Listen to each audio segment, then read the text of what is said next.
আজ 25শে মার্চ বুধবার দেখে নিন আজকের বাছাই করা 20টি গুরুত্বপূর্ণ খবর। শুরুতেই হেডলাইন্স। পরবর্তী মুখ্যমন্ত্রী হিসেবে কাকে চাইছেন বাংলার মানুষ? বিজেপি বা কতগুলো আসনই পাবে? ওপিনিয়ন পোলে উঠে এলো সেই তথ্য। মমতাকে হারাবে শুভেন্দু, জোর গলায় বলে ভবানীপুরে প্রচারে যাচ্ছেন শুভেন্দুর বাবা শিশির অধিকারী। কমিশনের বিজ্ঞপ্তিতে বিজেপির স্ট্যাম্প, ঝুলি থেকে বেরিয়ে পড়ল বিড়াল, তোপ মমতা। মধ্যরাতে ভোটার তালিকা প্রকাশ নিয়ে প্রশ্ন। ভবানীপুরে ভোটার কমে 1,60,000, সমীকরণ বদলাতেই বড় জয়ের ইঙ্গিত শুভেন্দুর। কি বললেন? 26শে জোটের ঘোষণা, হুমায়ুন কবিরের হাত শক্ত করতে কলকাতায় আসাউদ্দিন ওয়েসি। প্রচারের মাঝে ধর্নায় বিজেপি প্রার্থী, নাবালিকা মৃত্যুর ঘটনায় গ্রেফতারের দাবিতে উত্তাল শিলিগুড়ি। রাগ থাকলে কোনো ঘরে বসিয়ে আমার দুগালে চর মারুন, কিন্তু বিজেপিকেই ভোট দিন, দলকে জেতাতে মরিয়া সৌমিত্র। এছাড়াও রয়েছে আরো বেশ কিছু খবর। বাংলা পলিটিক্সের সমস্ত খবর প্রতিদিন সকালে দেখতে সাবস্ক্রাইব করুন আমাদের বি পলিটিক্স চ্যানেলটি। আর একটা লাইক করার অনুরোধ রইল। আপনার একটা লাইক আমাদের কাজ করার উৎসাহ অনেকটাই বাড়িয়ে দেয়। এবার আসছি বিস্তারিত সংবাদে। পরবর্তী মুখ্যমন্ত্রী হিসেবে কাকে চাইছেন বাংলার মানুষ? বিজেপি বা কতগুলো আসন পাবে? ওপিনিয়ন পোলে উঠে এলো সেই তথ্য।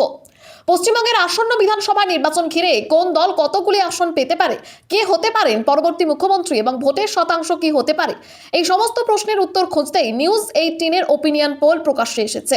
সেই সমীক্ষায় ইঙ্গিত মিলেছে বিপুল সংখ্যাগরিষ্ঠতা নিয়ে রাজ্যে ফের ক্ষমতায় ফিরবে তৃণমূল কংগ্রেস। পরবর্তী মুখ্যমন্ত্রী হিসেবে এখনো অধিকাংশ মানুষের প্রথম পছন্দ মমতা বন্দ্যোপাধ্যায়।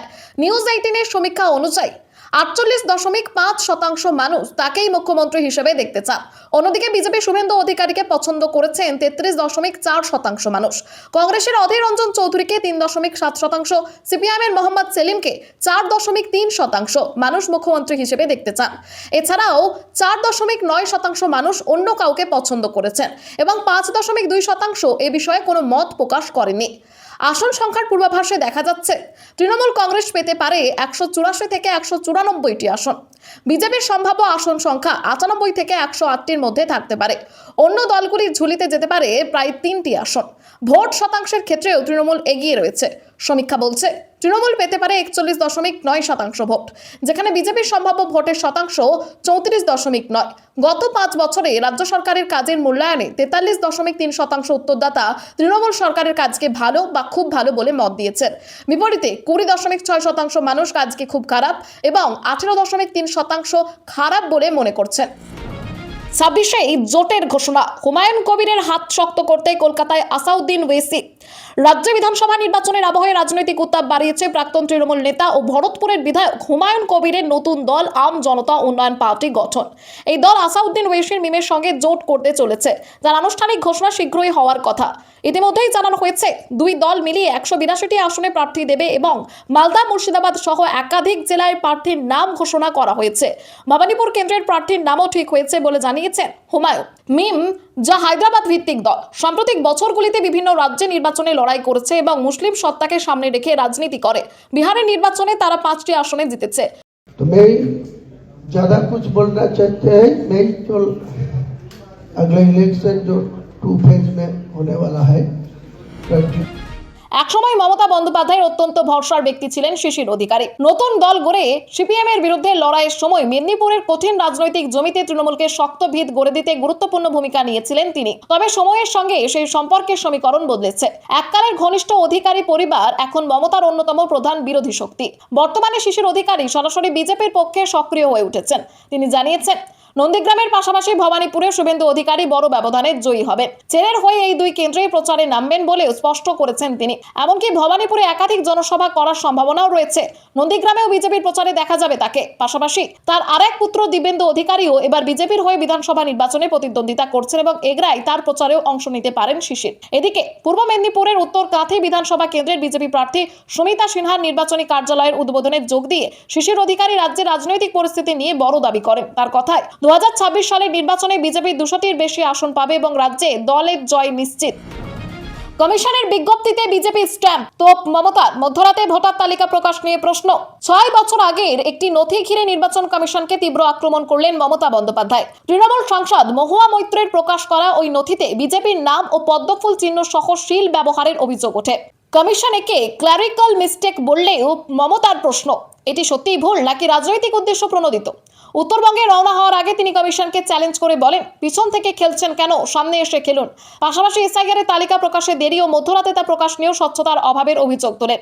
মমতা আরও দাবি করেন, অনৈতিকভাবে 73 জন রিটার্নিং অফিসারকে বদলি করা হয়েছে এবং নন্দীগ্রামের ভিডিওকে ভবানীপুরে আনা হয়েছে। নির্বাচন কমিশনকে বিজেপির স্বার্থে ব্যবহার করার অভিযোগ তুলে তিনি সব বিরোধী দলকে একজোট হওয়ার আহ্বান জানান। এদিকে সিপিএম নেতা সুজন চক্রবর্তী পাল্টা বলেন, তাদের লড়াই বিজেপি ও তৃণমূল উভয়ের বিরুদ্ধে। পাশাপাশি এসআইআর মামলায় সুপ্রিম কোর্টে নিজের ভূমিকার কথা উল্লেখ করে মমতা হুঁশিয়ারি দেন, এই এসআইআর শেষ পর্যন্ত বিরোধীদের বিপদ ডেকে আনবে। ভবানীপুরে ভোটার কমে 1,60,000, সমীকরণ বদলাতে বড় জয়ের ইঙ্গিত শুভেন্দুর। কি বললেন? ভবানীপুর কেন্দ্রকে ঘিরে রাজনৈতিক লড়াই ক্রমেই তীব্র হচ্ছে। তৃণমূলের শক্ত ঘাঁটিতে বিজেপির চ্যালেঞ্জ ছুড়ে দিয়ে নিজেদের অবস্থান স্পষ্ট করেছেন শুভেন্দু অধিকারী। ভোটার সংখ্যা, প্রচারের কৌশল এবং রাজনৈতিক পরিস্থিতি সবকিছু নিয়েই মুখ খুলেছেন তিনি। নন্দীগ্রামে মুখ্যমন্ত্রী মমতা বন্দ্যোপাধ্যায়কে হারানোর পর এবার ভবানীপুরেও তাকে চ্যালেঞ্জ জানাচ্ছেন শুভেন্দু। যদিও শুরুতে আত্মবিশ্বাসী থাকলেও এখন ফলাফল সম্পূর্ণভাবে মানুষের ওপর ছেড়ে দিয়েছেন বলে জানান। মমতা তাকে ভয় পান কিনা এই প্রশ্নে তিনি বলেন, মুখ্যমন্ত্রী, বিজেপি, নির্বাচন কমিশন, কেন্দ্রীয় বাহিনী ও তদন্তকারী সংস্থাকেই ভয় পান। শুভেন্দুর দাবি, ভবানীপুরে তৃণমূলের প্রকৃত জনসমর্থন নেই এবং অনেক ভোটারকে বহিরাগত বলা হয়েছে। তিনি অভিযোগ করেন, নির্দিষ্ট সংস্কৃতি চাপিয়ে দেওয়ার চেষ্টা চলছে এবং মমতার রাজনৈতিক শক্তির মূল ভরসা পুলিশ ও আইপ্যাক। ভোটার তালিকা নিয়েও বড় দাবি করেন শুভেন্দু। তার কথায়, আগে প্রায় 2,05,000 ভোটার থাকলেও তা কমে এখন 1,60,000-এ নেমেছে, যা ভুয়ো ভোট বাদ যাওয়ার ফল। অবাধ ও ভয়মুক্ত নির্বাচন হলে ভালো ফলের আশা প্রকাশ করেন তিনি। ফের বিজেপির সদর দপ্তরে প্রার্থী বিক্ষোভ। রাজ্য বিজেপির সর্বভারতীয় সভাপতি নীতিন নবীন আসার দিনে সল্ট লেকের দলীয় দপ্তরে প্রার্থী বিক্ষোভ শুরু হয়। বলাগড় ও বাদুরিয়ায় প্রার্থী বদলের দাবিতে একাংশ বিজেপি কর্মী বিক্ষোভ দেখান। বলাগড় বিধানসভায় সুমনা সরকারকে মানছি না লেখা প্ল্যাকার্ড নিয়ে প্রতিবাদ জানানো হয়। বিক্ষুব্ধদের অভিযোগ, তৃণমূল থেকে আসা সুমনা সরকারকে টিকিট দেওয়া হয়েছে এবং তিনি দুর্নীতিগ্রস্ত। তাদের দাবি, তার পরিবর্তে দলের পুরনো কর্মী বা বুথ সভাপতিকে প্রার্থী করা হোক। এক কর্মীর বক্তব্য, তৃণমূলে থাকাকালীন সুমনা সরকার তাদের উপর অত্যাচার করেছিলেন এবং পঞ্চায়েত নির্বাচনে নমিনেশন জমা দিতেও বাধা দিয়েছিলেন। বিক্ষোভকারীরা আরো বলেন, তারা শুরু থেকেই তৃণমূল থেকে আসা প্রার্থী মেনে নেবেন না। যদিও বিরোধী দলনেতা শুভেন্দু অধিকারীর প্রসঙ্গ তুললে তারা জানান, তিনি জনপ্রিয় নেতা এবং কারোর ওপর অত্যাচার করেননি। আরও এক কর্মীর অভিযোগ, সুমনা সরকারকে তারা ভোট দেবেন না বা তার হয়ে কাজ করবেন না। তার মতে, তিনি জিতলেও বা হারলেও তৃণমূলে ফিরে যেতে পারেন। প্রচারের মাঝেই ধর্নায় বিজেপি প্রার্থী। নাবালিকা মৃত্যুর ঘটনায় গ্রেপ্তারের দাবিতে উত্তাল শিলিগুড়ি। নির্বাচনী প্রচারের আবহে আচমকাই বড় সিদ্ধান্ত নেন শিলিগুড়ি বিধানসভা কেন্দ্রের বিজেপি প্রার্থী শঙ্কর ঘোষ। তিনি ঘোষণা করেন, অনির্দিষ্টকালের জন্য সমস্ত নির্বাচনী প্রচার ও জনসংযোগ কর্মসূচি বন্ধ রাখছেন। পাশাপাশি ন্যায় বিচারের দাবিতে ধর্নায় বসে প্রতিবাদ শুরু করেন। মঙ্গলবার শিলিগুড়ি জংশনের সামনে আম্বেদকর মূর্তির পাদদেশে ধর্নায় বসে তিনি জানান, অভিযুক্ত গ্রেপ্তার ও উপযুক্ত বিচার না হওয়া পর্যন্ত কোনো রাজনৈতিক কর্মসূচিতে অংশ নেবেন না। তার এই সিদ্ধান্ত ঘিরে শহরের রাজনৈতিক মহলে জোর চর্চা শুরু হয়েছে। ঘটনার সূত্রপাত প্রধাননগর থানা এলাকার এক নাবালিকা স্কুল ছাত্রীর অস্বাভাবিক মৃত্যুকে কেন্দ্র করে। অভিযোগ, এক বিবাহিত গৃহ শিক্ষকের সঙ্গে ওই কিশোরীর সম্পর্ক ছিল এবং সেই সম্পর্কের টানাপোড়েন ও প্রতারণার জেরে এই মর্মান্তিক ঘটনা ঘটে। পরে বাড়ি থেকে ছাত্রীর দেহ উদ্ধার করা হয়। হাসপাতালে নিয়ে গেলে তাকে মৃত বলে ঘোষণা করা হয়। ঘটনার পর এলাকায় উত্তেজনা ছড়ায়। বাসিন্দারা অভিযুক্তের বাড়িতে ভাঙচুর চালান। পুলিশ ও কেন্দ্রীয় বাহিনী পরিস্থিতি সামাল দেয়। অভিযুক্ত ও তার পরিবার পলাতক বলে জানা গিয়েছে। দ্রুত গ্রেফতারের দাবিতে সময়সীমা বেঁধে দিয়েও পদক্ষেপ না নেওয়ায় শঙ্কর ঘোষ আন্দোলনে নামেন, যা নির্বাচনী সমীকরণে নতুন প্রভাব ফেলতে পারে।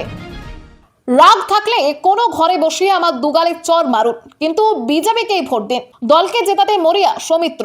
বিধানসভা ভোটে বিজেপিকে জেতাতে মরিয়া বিষ্ণুপুরের সাংসদ সৌমিত্র খা।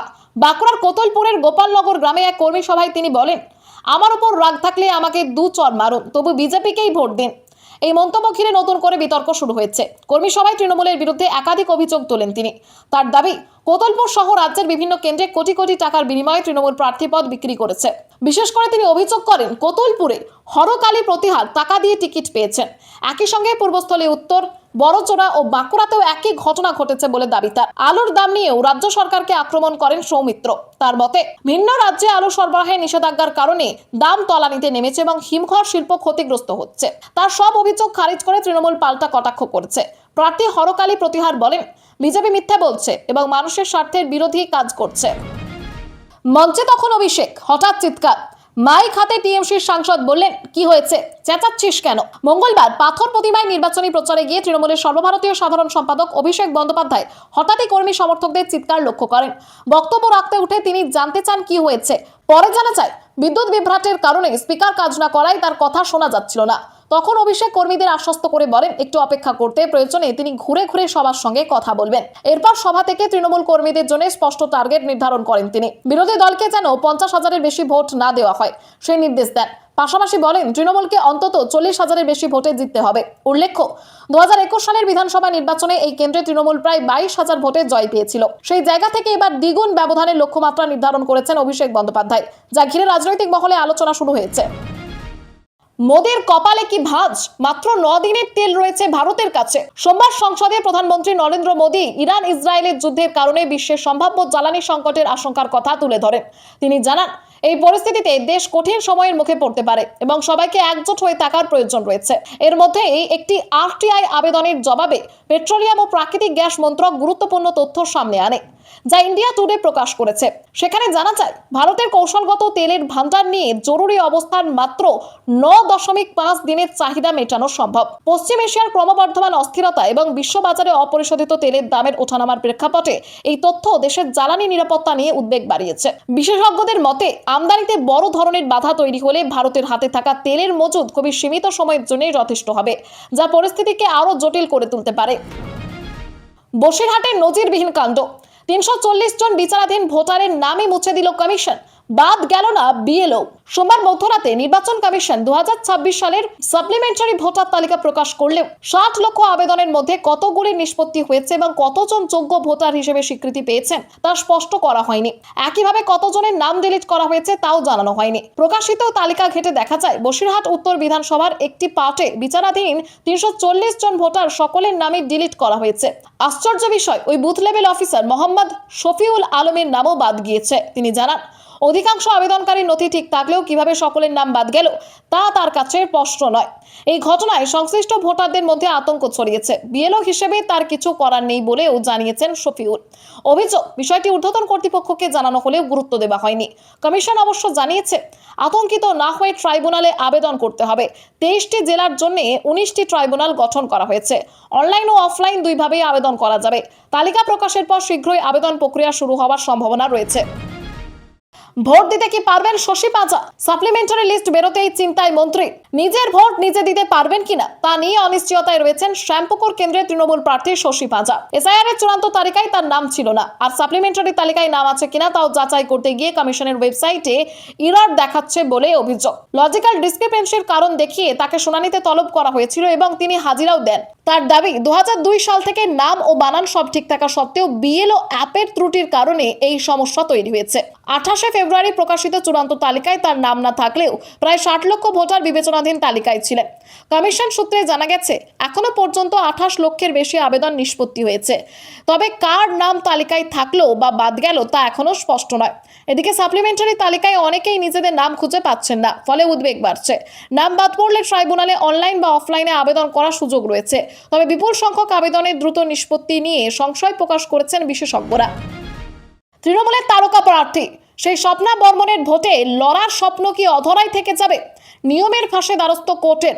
মনোনয়নপত্র জমা দেওয়ার আগে ইস্তফা জটে পড়েছেন জলপাইগুড়ির রাজগঞ্জ বিধানসভা আসনে তৃণমূল প্রার্থী স্বপ্না বর্মন। 16 মার্চ ইস্তফা জমা দিলেও রেলের তরফে তা মঞ্জুর না হওয়ায় তিনি কলকাতা হাইকোর্টের জলপাইগুড়ি সার্কিট বেঞ্চের দ্বারস্থ হন।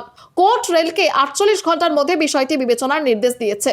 2020 সালে আলিপুরদুয়ার ডিভিশনে স্টাফ অ্যান্ড ওয়েলফেয়ার ইন্সপেক্টর হিসেবে যোগ দেওয়া স্বপ্নার বিরুদ্ধে 9 মার্চ রাজনৈতিক সভায় যোগ দেওয়ার অভিযোগে শৃঙ্খলা ভঙ্গের নোটিশ দেওয়া হয় রেলের পক্ষ থেকে। ইস্তফা মঞ্জুর না হলে মনোনয়ন জমা দিতে এর সমস্যার আশঙ্কায় তিনি আদালতের শরণাপন্ন হন। এদিকে নির্বাচনের প্রস্তুতি হিসেবে ভ্রামরী দেবী মন্দিরে পুজো দিয়ে প্রচার শুরু করেন স্বপ্না বর্মন। আন্তর্জাতিক অ্যাথলেট হিসেবে তার জনপ্রিয়তার পাশাপাশি রাজনৈতিক ময়দানে নতুন ভূমিকায় মানুষের প্রত্যাশাও বেড়েছে। তিনি জানান, এলাকার উন্নয়ন, যুব সমাজকে খেলাধুলায় উৎসাহিত করা, কর্মসংস্থান বৃদ্ধি এবং বিভিন্ন সমস্যার সমাধান করাই তার প্রধান লক্ষ্য। মালদহের 4 কেন্দ্রে বিহারের বিজেপি নেত্রীর স্বামীকে পুলিশ পর্যবেক্ষক করল কমিশন। ছবি প্রকাশ্যে এনে দাবি তৃণমূলের। তৃণমূল একটি ছবি প্রকাশ করে দাবি করেছে, মালদহের 4 কেন্দ্রের দায়িত্বপ্রাপ্ত নির্বাচন কমিশন নিযুক্ত পুলিশ পর্যবেক্ষক জয়ন্ত কান্তের স্ত্রী বিহারের বিজেপি নেত্রী।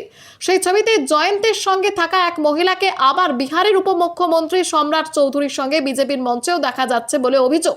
এই নিয়ে তৃণমূল নেতা ব্রাত্য বসু ও সাংসদ পার্থ ভৌমিক প্রশ্ন তুলেছে, যার স্ত্রী বিজেপি নেত্রী তিনি কিভাবে নিরপেক্ষভাবে দায়িত্ব পালন করবেন?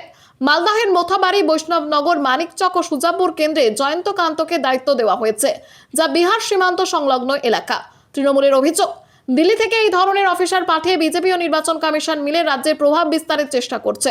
যদিও প্রকাশিত ছবির সত্যতা স্বাধীনভাবে যাচাই করা হয়নি। এর আগে 73 জন রিটার্নিং অফিসারের বদল নিয়েও বিতর্ক তৈরি হয়েছিল। সেই প্রেক্ষাপটে এই অভিযোগ নতুন করে রাজনৈতিক উত্তাপ বাড়িয়েছে। এখন কমিশন এই বিষয়ে কি প্রতিক্রিয়া দেয় সেটাই দেখার। খবর আজকের মতো এখানেই শেষ। আবার আসছি আগামীকাল সকালে।